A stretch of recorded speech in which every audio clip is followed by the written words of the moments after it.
They already tried war. 7 weeks.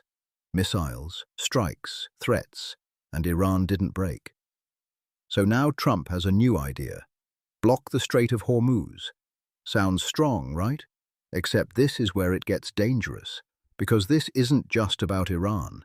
This is about what happens when the first Chinese oil tanker gets stopped by the US Navy. What do you do then? Do you board it? Do you seize it? Do you fire a warning shot? Or do you let it pass and admit your blockade is just political theater? That's the trap. Trump is not just pressuring Iran. He is gambling with the entire global energy system. And worse, he's gambling against a country that is not trying to win fast. Iran is not trying to defeat the United States. It is trying to outlast it.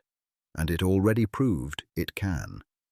7 weeks of conflict, and the regime is still there, still functioning, still pushing back.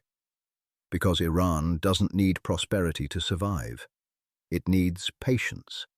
And patience is something Washington doesn't have. Oil prices rise, markets panic, voters react. Days matter in the United States. Years matter in Tehran. That's the asymmetry. And now we come to the part nobody wants to say out loud. This strategy assumes Iran will blink first. But what if it doesn't?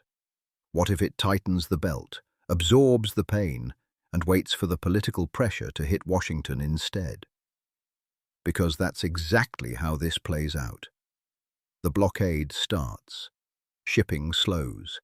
Insurance companies panic. Oil prices spike. And suddenly, the pressure is not just on Iran. It's global. And then comes the second problem. China. Because Iran doesn't sell oil to ghosts. It sells it to real buyers. And China is the biggest one. So again, the question. When a Chinese-linked tanker enters the strait, what happens? If the US stops it, this is no longer a Middle East crisis. This becomes a US-China confrontation.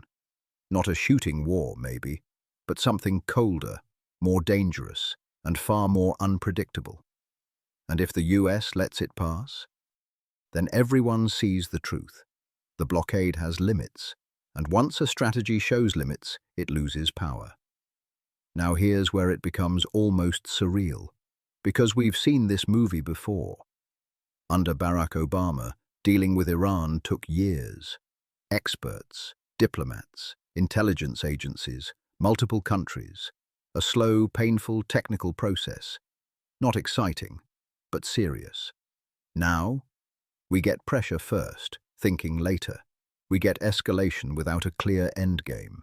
And we get negotiators walking into one of the most complex geopolitical conflicts on Earth, as if this were just another deal to close. It isn't. Iran has been preparing for this kind of pressure for decades. You don't improvise your way through that. So what happens next? Not victory, not collapse, something much messier. The blockade will be enforced, unevenly. There will be incidents, small confrontations, near misses, enough tension to keep the market on edge. And then, slowly, quietly, the pressure will shift. Back channels reopen. Statements soften, and everyone moves once again toward negotiation. Because in the end, nothing has changed. Iran won't break. The US can't sustain the pressure forever. And the world cannot afford a permanent crisis in the Strait of Hormuz. So this isn't the end. It's just the next round. And the real question is not whether this works. It's how much damage is done before it doesn't. And this story is far from over. The Strait of Hormuz is not just a headline. It is the pressure point of the global economy.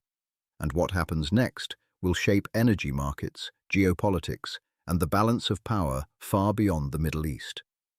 If you want to stay ahead of it, follow us at westernrelations.com for sharp, independent analysis on Europe, global strategy, and the shifting world order. Like the video, subscribe to the channel, and stay with us.